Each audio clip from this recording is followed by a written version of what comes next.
കുന്നുമ്മൽ വിഷ്ണുമൂർത്തി ക്ഷേത്രത്തിൽ 5 ദിവസങ്ങളിലായി നടക്കുന്ന കളിയാട്ട ഉത്സവത്തിന് സമാപനമായി. ഉത്സവത്തിന്റെ ഭാഗമായി ചാമുണ്ടി, വിഷ്ണുമൂർത്തി, ഗുളികൻ തെയ്യങ്ങൾ അരങ്ങിലെത്തി അനുഗ്രഹം ചൊരിഞ്ഞു. കോട്ടച്ചേരി കുന്നുമ്മൽ വിഷ്ണുമൂർത്തി ക്ഷേത്രത്തിൽ 5 ദിവസങ്ങളിലായി നടന്ന കളിയാട്ട ഉത്സവത്തിന് ഭക്തിസാന്ദ്രമായ അന്തരീക്ഷത്തിൽ സമാപനമായി. ഉത്സവത്തിന്റെ ഭാഗമായി ചാമുണ്ടി, വിഷ്ണുമൂർത്തി, ഗുളികൻ എന്നീ തെയ്യങ്ങൾ അരങ്ങിലെത്തി ഭക്തർക്ക് അനുഗ്രഹം ചൊരിഞ്ഞു.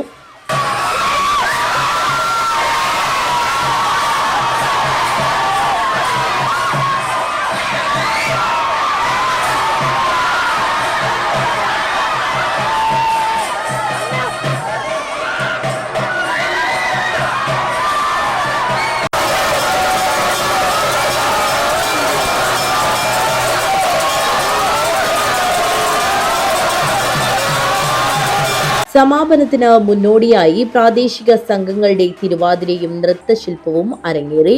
തുലാഭാരവും നടന്നു. News bureau, Kanhangad.